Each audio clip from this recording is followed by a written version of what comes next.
ایک وقت تھا جب حضرت عمر رضی اللہ عنہ کا صرف نام سن کر دنیا کے طاقتور حکمرانوں کے چہرے پہ شکن آ جاتی تھی۔ دنیا کے سب سے بڑے انصاف پسند، جسے دنیا عمر ابن الخطاب کے نام سے جانا جاتی ہے، اس وقت کے بڑے بڑے حکمران ان کی عدالت اور قانون کی تعریف کیا کرتے تھے، اور دوسری طرف جنگ کے میدان کے شیر خالد ابن الولید رضی اللہ عنہ جب جنگ کے میدان میں قدم رکھتے تو دشمنوں کے دل کانپ اٹھتے۔ اس وقت کے بڑے بڑے حکمران رومن امپائر، پرشین امپائر، خالد ابن الولید کے آگے ہتھیار ڈال دیے اور اپنے آپ کو سرنڈر کیا۔ یہ جہاں بھی جاتے تاریخ لکھ دیتے۔ بڑے بڑے امپائرز کسی نہ کسی جنگ کو ہار جاتے تھے۔ خالد ابن الولید کئی جنگ کر چکے تھے، لیکن ایک جنگ بھی انہیں کوئی شکست نہ دے پائے۔ جتنے بھی جنگ کرے سارے جنگ جیت چکے تھے، اور صرف جنگ کے میدان ہی نہیں، تجارت میں، علم میں، ہر میدان میں مسلمان آگے رہتے تھے۔ کیا آپ یہ صحابہ کو جانتے ہیں؟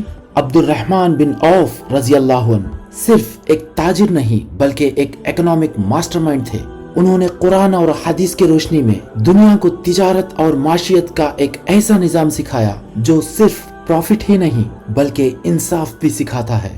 8ویں صدی سے لے کر 14ویں صدی تک، جسے دنیا دا اسلامک گولڈن ایج کے نام سے جانا جاتی ہے، اس وقت مسلمان علم کے عروج پر تھے۔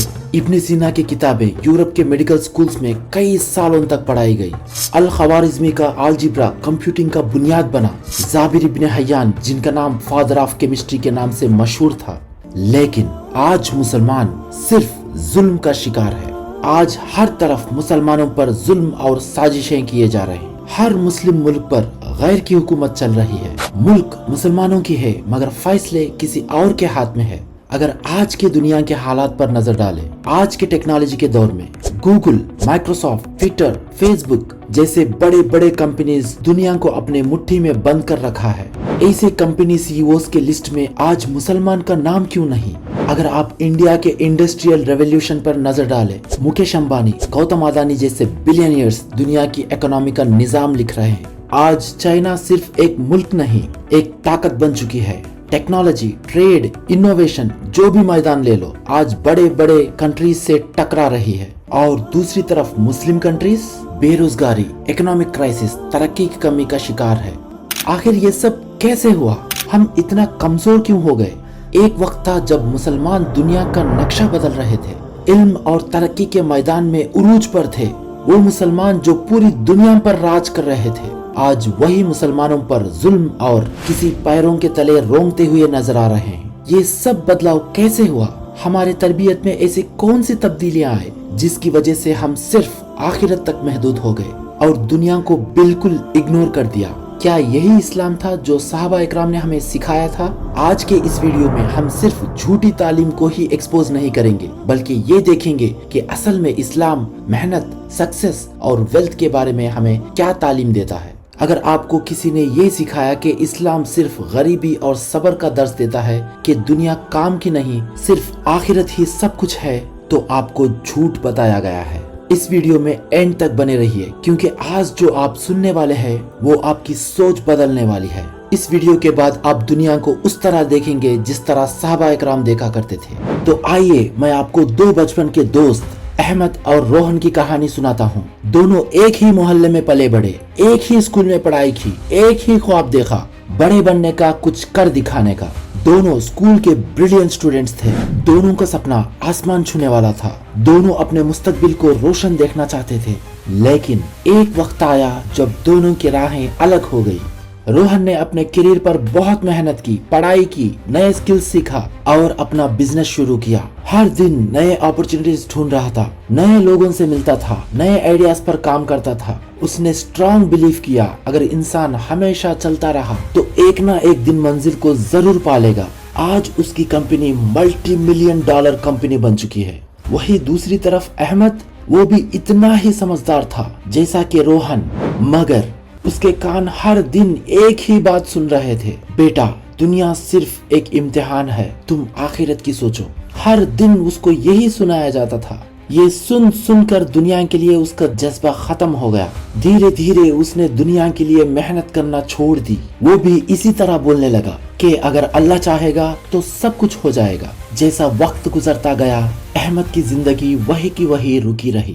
اللہ ताला कुरान में इरशाद फरमाता है, बेशक अल्लाह किसी कौम की हालत नहीं बदलता जब तक कि वो अपने हालत खुद ना बदले। हर दिन अहमद कुरान तो पढ़ता है मगर इस आयत को समझ नहीं सका, या उसने इस आयत पर गौर नहीं की। उसने सोचा कि दुनिया और आखिरत दो अलग चीज है, जबकि असल में दोनों एक ही सफर का हिस्सा है। उसने ये नहीं समझा कि इस्लाम सिर्फ दुआ पर ही नहीं, मेहनत और अमल पर भी जोर देता है। रोहन आज तरक्की की राह पर है, दूसरी तरफ अहमद अभी भी अल्लाह से उम्मीद लगाया हुआ बैठा है। उसने ये भूल गया उम्मीद बिना अमल के सिर्फ एक ख्याली तस्वीर है जो कभी हकीकत नहीं बनती। तो सवाल ये है कि हम दुनिया में अहमद बनना चाहते हैं या Rohan. Let's move on. The Islamic golden age. एक दौर था जब सिर्फ मुसलमान इबादत ही नहीं बल्कि इल्म और तरक्की में भी दुनिया के रहनुमा थे। जहाँ भी देखे मुसलमान का सिक्का चल रहा था। इल्म में, तिजारत में, सियासत में, जहाँ भी देखे उनका नाम था, उनका शान था। बगदाद दुनिया का सबसे बड़ा इल्म का मरकज था। हर तरफ नए डिस्कवरीज, नए थियरीज, नए एक्सपेरिमेंट्स हो रहे थे। जब दुनिया अंधेरों में थी तो मुसलमानों ने इल्म का चिराग जलाया। जब पूरा यूरोप जहालत के दलदल में था तो कार्डोबा, स्पेन जैसे लाइब्रेरीज दुनिया के इल्म के मरकज थे। वहाँ इतनी किताबें थी जितने पूरे यूरोप में नहीं थे। एक बहुत बड़ा इल्म का समंदर था जिसमें हर मुसलमान अपना अपना हिस्सा डाल रहा था। अलजेब्रा, एल्गोरिथम्स मुसलमान ने ही इन्वेंट की। साइंस एंड मेडिसिन मुसलमान, मैथमेटिक्स मुसलमान, इंजीनियरिंग मुसलमान, chemistry, literature, agriculture, navigation, geography, architecture, economics, optics, psychology, arts, ऐसे कई फील्ड्स में मुसलमानों ने तरक्की की। क्या ये सब आखिरत से ताल्लुक है? ये सब तो दुनिया की चीजें हैं। इन सारे दुनिया की चीजों को उन्होंने इन्वेंट क्यों किया? उनको पता था कि दुनिया और आखिरत दो भी एक ही जिस्म का हिस्सा है। सोचने वाली बात है, गौर करने वाली बात है। इतना तरक्की होने वाला उस वक्त का दौर, तो फिर जवाल कहां से शुरू हुआ? आइए इसको भी हम जान लेते हैं। उस वक्त का अब्बासी खिलाफत अंदर से कमजोर होने लगा। सल्तनत में आपस में झगड़े, गद्दारियां और अंदर से अंदर ही अलग अलग छोटे छोटे रियासतें कायम हुई। उस वक्त के मुस्लिम स्कॉलर्स इल्म और रिसर्च पर फोकस कर रहे थे। धीरे धीरे रिलीजियस एक्सट्रीमिज्म और तासुब ने इल्म की तरक्की को रोक दिया। साइंटिफिक और रेशनल थिंकिंग को छोड़कर सिर्फ फिक्र और मसाइल के इख्तिलाफ पर ज्यादा तवज्जो देने लगे। इसका असर मुसलमान कौम में आज भी हमें देखने को मिलता है। उस वक्त के इस्लामिक वर्ल्ड की इकोनॉमी सिल्क रोड और ट्रेड से जुड़ी हुई थी, मगर जब यूरोपियन पावर्स ने नई सी रूट्स डिस्कवर करने लगे तो मुस्लिम ट्रेडर्स इकोनॉमिक कंपटीशन में पीछे रह गए, जिसकी वजह से इकोनॉमिक क्राइसिस आया और इल्म और टेक्नोलॉजी में इन्वेस्ट करना मुश्किल हो गया था। जब यूरोपियन मुल्क इंडस्ट्रियल रेवोल्यूशन की तरफ बढ़ने लगे तो मुसलमान कौम अपनी पुरानी ट्रेडिशंस और पॉलिटिकल इश्यूज में अटके रहे। इसी मौके को फायदा उठाते हुए मंगोलों ने मुसलमानों पर हमला किया और बगदाद को तबाह और बर्बाद कर दिया। ये पॉलिटिकल डिक्लाइन थी, मगर उस वक्त के आम मुसलमानों की हालत, वो भी दुनिया की तरक्की के बारे में सोचना छोड़ दिया। इसके बदले हमने दुनिया की मोहब्बत को दिल में लाना शुरू किया और हम सिर्फ दीन को इबादत तक महदूद कर दिया। दो तरह के मुसलमान हमें देखने को मिला। एक तरफ मुसलमान दुनिया के आयशो आराम में, दुनिया के लज्जतों में डूबे हुए थे और दूसरी तरफ नेक और दीनदार लोग बिल्कुल दुनिया से ताल्लुक खत्म कर दिया। यहाँ तक कि दुनिया के बारे में सोचना भी एक गुनाह समझा जाने लगा। ऐसे कई मुसलमान आज भी हमको देखने को मिलते हैं, सिर्फ आखिरत तक महदूद हो गए और दुनिया को बिल्कुल अलग कर दिया। और यहाँ से हमारा जवाल शुरू हुआ। नए नए तरीके दुनिया को सिखाते थे, आज वो दूसरों के तरीकों पर चलने लगे। कुरान और हदीस के रोशनी में नए नए कानून बनाते थे, आज वो दूसरों के कानूनों के मोहताज बन गए। दुनिया का नक्शा बदल रहे थे, आज वो खुद एक खोए हुए नक्शे की तरह हो गए।